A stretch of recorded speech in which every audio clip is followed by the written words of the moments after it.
আশা করছি আপনারা সবাই ভালো আছেন। আজকে আপনাদের জন্য নিয়ে এসেছি মজাদার একটা বেঙ্গলি মিষ্টি রেসিপি, কাঁচামরিচের রসগোল্লা। কলকাতা এবং বাংলাদেশের সারা জাগানো এই মিষ্টি রেসিপিটি তৈরি করার জন্য উপকরণ হিসেবে আমি নিয়েছি গোটা কাঁচামরিচ, কাঁচামরিচের paste 1 teaspoon, baking powder 1/4 teaspoon, food colour green 1/4 teaspoon আর ময়দা 1 টেবিল স্পুন পরিমাণ। সাথে নিয়েছি কিছু লিকুইড মিল্ক। এখন আমি ডানো যে ফুল ক্রিম মিল্ক সেটা থেকে মিল্ক পাউডার নিয়ে নিচ্ছি 1 কাপ। 1 কাপ দিয়ে আপনারা 1 কেজির উপরে মিষ্টি বানাতে পারবেন। এখন এই গুঁড়াটাকে ভালোভাবে আমি মিশিয়ে নিচ্ছি। এটা হাত দিয়েও করে নিতে পারেন অথবা চামচ দিয়েও আপনারা মিশিয়ে নিতে পারেন, যেন গোটা গোটা ভাবটা না থাকে। এখন এই দুধের গুঁড়াগুলোর সাথে আমি মিশাবো ঘি। আমার চ্যানেলে কিন্তু ঘিয়ের রেসিপি আছেন, যেটা আপনারা ঘরে তৈরি ঘি সেটাই মিশাবেন। সাথে দিয়ে দিচ্ছি 1 টেবিল স্পুন পরিমাণ ময়দাটা দিব বাইন্ডিংয়ের জন্য। আর এই যে ঘিটা আমি এখন মিশিয়ে দিলাম। এখানে আপনারা ডিমের সাদা অংশ মিশাতে পারেন, আমি ডিম দিব না, তাই দিয়েছি লিকুইড দুধ আর হচ্ছে ময়দা। সাথে দিয়ে দিয়েছি আমি 1/4 টিস্পুন পরিমাণ বেকিং পাউডার। এখন দেখুন এগুলোকে ভালোভাবে আমি আঙ্গুলের সাহায্যে মিশিয়ে নিচ্ছি। বেশি মাখামাখি করতে যাবেন না, তাহলে বাইন্ডিংটা ভালো হবে না। এভাবে মেশানোর পরে একটা চাকা চাকা ভাব দেখেন চলে এসেছে। এখন আপনারা চাইলে ফুড কালারটা এখনও মিশিয়ে দিতে পারেন অথবা পরেও মিশাতে পারেন। তা আমি এখনই দিয়ে দিচ্ছি 1/4 কাপ পরিমাণ গ্রিন ফুড কালার। এটা যে কোনো ধরনের সুপারমার্কেটে আপনারা পাবেন। আর সাথে দিয়ে দিচ্ছি লিকুইড মিল্ক। এখানে আমি 4 টেবিল স্পুন পরিমাণ নিয়েছি। আপনারা মাখানোর সময় বুঝতে পারবেন কতটুকু আসলে দরকার হবে।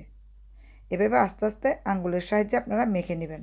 এটা এত বেশি পরিমাণ মাখাবেন না যেন একদম আটার ময়দার মতো হয়ে যায়, তাহলে মিষ্টিটা ভালো হবে না।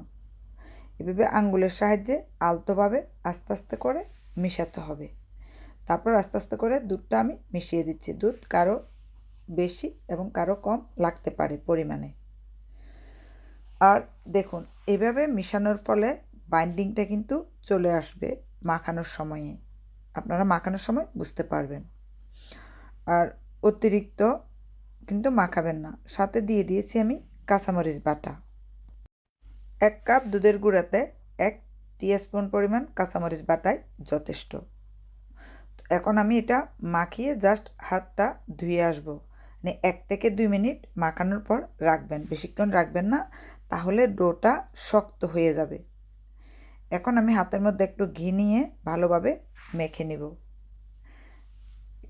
ঘিটা মাখানোর পর এখন আমি যেভাবে আস্তে আস্তে করে গোল গোল করে ডোটা আমি মিষ্টির আকারে বানিয়ে নেব। তবে এটা আপনারা সমপরিমাণ করার জন্য চামচ দিয়েও কেটে কেটে নিতে পারেন অথবা হাত দিয়েও, আপনার যদি মেজারমেন্ট ঠিক থাকে হাত দিয়েও এভাবে সমানভাবে করে নিতে পারেন। আপনাদেরকে আমি দুইভাবেই দেখাচ্ছি। যে দেখুন আমি গোল চামচের সাহায্যে এটা মেজার করে আপনাদের দেখাচ্ছি। এটা টিস্পুনও নিতে পারেন অথবা টেবিল স্পুনও নিতে পারেন। এভাবে আপনারা সমানভাবে করে নেবেন।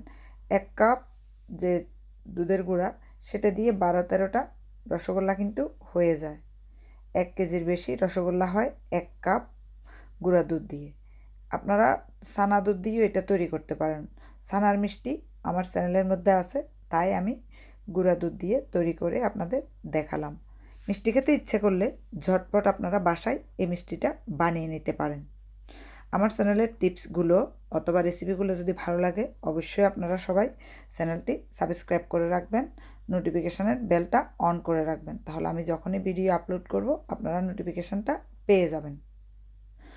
আর অবশ্যই কমেন্ট করে জানাবেন কী ধরনের ভিডিও আপনাদের ভালো লাগে। এই যে দেখেন কাঁচামরিচের মিষ্টিটা যে কালারটা এসেছে, এটা কালারের জন্য প্লাস মিষ্টির জন্য, আপনারা কালার ব্যবহার না করলেও পারেন। এখন আমি এই মিষ্টিগুলোকে আমার পছন্দ অনুযায়ী সাইজে বানিয়ে নেব। আপনারা চাইলে চ্যাপ্টা, গোল অথবা লম্বা আকারও বানাতে পারেন। এভাবে আলতোভাবে মিষ্টিটা আপনারা বানিয়ে নেবেন। যেন কোনো ফাটল না থাকে, দেখতেই পাচ্ছেন। তবে ছানার মিষ্টি থেকে গুঁড়ো দুধের মিষ্টিটা বানাতে খুবই কম সময় লাগে এবং খুবই সহজ। এই যে দেখুন, এভাবে আমি মিষ্টিগুলো আস্তে আস্তে বানিয়ে নিচ্ছি।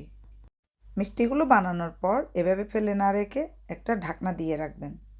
আপনারা ক্লিন ফয়েল দিয়েও ঢাকনা দিয়ে রাখতে পারেন, অথবা যে কোনো একটা ঢাকনা দিয়ে। দেখুন কি সুন্দর পারফেক্ট মিষ্টিগুলো রেডি হয়ে গিয়েছে। যদি ঢাকনা দিয়ে না রাখেন তাহলে মিষ্টিগুলোর উপরে একটু ড্রাই ভাব এসে যাবে, তাহলে মিষ্টিটা আর ভালো হবে না।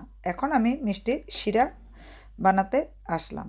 মিষ্টির শিরা বানানোর জন্য যেটা করতে হবে সেটা হলো 1 কাপ চিনির সাথে 3 কাপ সমপরিমাণ পানি আমি মিশিয়ে নিব। আপনারা মিষ্টি যদি বেশি খেতে পছন্দ করেন চিনির পরিমাণটা বাড়িয়ে দিতে পারেন। আমার অতিরিক্ত মিষ্টি ভালো লাগে না, তাই 1 কাপ পরিমাণ চিনি দিয়ে আমি 3 কাপ পরিমাণ পানি দিচ্ছি এবং এই পানিটা ভালোভাবে ফুটিয়ে নিতে হবে। তবে হ্যাঁ, পানি এবং চিনি মেশানোর পর আপনারা যেটা করবেন, ভালোভাবে চিনিটা পানির সাথে মিশিয়ে নেবেন। ভালোভাবে যদি আপনারা চিনিটা পানির সাথে মিশিয়ে না নেন তাহলে যেটা ঘটবে, আপনি যখন এটা বলক উঠবে নিচে চাকা চাকা ভাবটা থেকে যাবে, তাই আগে চুলার আঁচ দিতে যাবেন না। দেখুন এভাবে মেশানোর পর পানিটা যখন ফুটে উঠবে তখন ওই পানির মধ্যে আমরা দিয়ে দিব 4 থেকে 5টা এলাচি। এটা একটু মুখ ফেটে দিবেন, তাহলে আলাদা একটা গ্রান আসবে। দেখুন এলাচিটা দেওয়ার পর দিয়ে দিবেন হলো কাঁচামরিচ। কাঁচামরিচটা কেটে কয়েকটা টুকরা দিয়ে দিবেন এভাবে। কাঁচামরিচ যতই জাল হোক মিষ্টিটা কিন্তু তত বেশি জাল হবে না, কিন্তু আলাদা স্বাদের হবে। আপনারা যদি একবার কাঁচামরিচের মিষ্টিটা খান তাহলে অন্য কোনো মিষ্টি খেতে ভালো লাগবে না। আর সাথে দিয়ে দিচ্ছি আমি 1/2 টিস্পুন পরিমাণ ফুড কালার। ফুড কালারটা দিয়ে ভালোভাবে আমি নেড়ে দিচ্ছি। এখন দেখবেন একটু পরে বলক এসে যাবে। বলক তাড়াতাড়ি আনার জন্য আমরা যেটা করব, ঢাকনা দিয়ে রাখবো। যে দেখুন ঢাকনা দেওয়ার পর ভালোভাবে বলক এসেছে। হ্যাঁ, শিরাতে বলক না আসা পর্যন্ত মিষ্টি দিতে যাবেন না। মিষ্টির বলগুলো যদি বলক আসার আগে দেন তাহলে কিন্তু এই মিষ্টিটা পানির সাথে গলে যাবে আর মিষ্টি হবে না। এজন্য এই টিপসটা খুবই জরুরি যে ফুটন্ত পানিতে আপনারা মিষ্টিটা আস্তে আস্তে করে ছেড়ে দিবেন। যেহেতু এখানে পানির শিরার পরিমাণটা একটু বেশি আছে, তাই এটা বেশি নাড়াচাড়া করারও প্রয়োজন নেই। আর এই পানিটা ফুটানোর সময় যে আঁচটা রেখেছিলেন হাই মিডিয়াম, সেই আঁচটা আপনারা সমপরিমাণে রেখে দিবেন। একটু নেড়ে দিবেন, এমনি ঘাটাঘাটি করার প্রয়োজন নেই। তারপর আমি ঢাকনা দিয়ে দিলাম। এই যে ঢাকনাটা দিয়ে দিলাম, এই ঢাকনা দেওয়ার ফলে এটা মিষ্টিটা খুব তাড়াতাড়ি হয়ে যাবে। আর যে ঢাকনার পাশে যে ফুটাটা থাকে সেটা আপনারা কিছুর সাহায্যে বন্ধ করে দেবেন। তারপরে এই যে দেখুন এভাবে বলক এসে গেল। চুলায় যখন এভাবে বুদবুদ আকারে বলক আসবে তাহলে বুঝবেন মিষ্টিটা পারফেক্টলি রান্না হচ্ছে। ভয় পাওয়ার কোনো কিছু নেই, মিষ্টিটা ভেঙে যাবে না, কারণ শিরাটা ফুটন্ত। এভাবে 15 মিনিট ঢাকনা দিয়ে রাখার পর মিষ্টিটা কিন্তু এই যে দেখুন এরকম একটা ভাব এসে গেল, সিদ্ধ হয়ে গেছেন, মিষ্টিটা অলমোস্ট রেডি। আরেকটা কথা আপনারা মনে রাখবেন, মিষ্টি বানানোর সময় বা বানানোর পরে যে শিরার মধ্যে যে মিষ্টিটা হয়ে গেল বারবার ঢাকনাটা উল্টাবেন না। আমি আপনাদের দেখানোর জন্য জাস্ট উল্টালাম। এখন এই যে দেখুন একদম পারফেক্টলি রেডি হয়ে গেল মিষ্টি। এই মিষ্টিটা আপনারা যদি সন্ধ্যার সময় বানান ওভারনাইট রেখে দিবেন শিরার মধ্যে, আর দিনে বানালো যত বেশিক্ষণ শিরার মধ্যে থাকবে শিরাটা তত বেশি মিষ্টির মধ্যে গিয়ে একদম রসালো হয়ে যাবে। তো 5 থেকে 6 ঘন্টা আমি রেখে দিয়েছিলাম এই মিষ্টিটা শিরার মধ্যে। দেখতেই পাচ্ছেন কত পারফেক্ট, দেখে বুঝতে পারতেছেন। লাইটিংটা এখানে বেশি পড়ার কারণে আপনাদের বোঝা যাচ্ছে না যে সবুজ কালারটা। একটু পরে আমি যখন তুলে দেখাবো তখন বুঝতে পারবেন যে কতটুকু পারফেক্ট সবুজ কালারের মিষ্টিটা এসেছে। এই যে দেখতেই পাচ্ছেন পারফেক্ট রসগোল্লা তৈরি। বাসায় যদি ঝটপট এভাবে মিষ্টি বানানো যায় কম সময়ে কম খরচে, তাহলে কেন দোকান থেকে কিনতে যাবেন? আমার আর দোকানের মিষ্টি এখন ভালো লাগে না। যখনই সময় পাই মিষ্টি খেতে ইচ্ছে করে ঝটপট কয়েক মিনিটে যে কোনো ধরনের মিষ্টি বানিয়ে ফেলি। আশা করছি রেসিপিটা আপনাদের ভালো লেগেছে।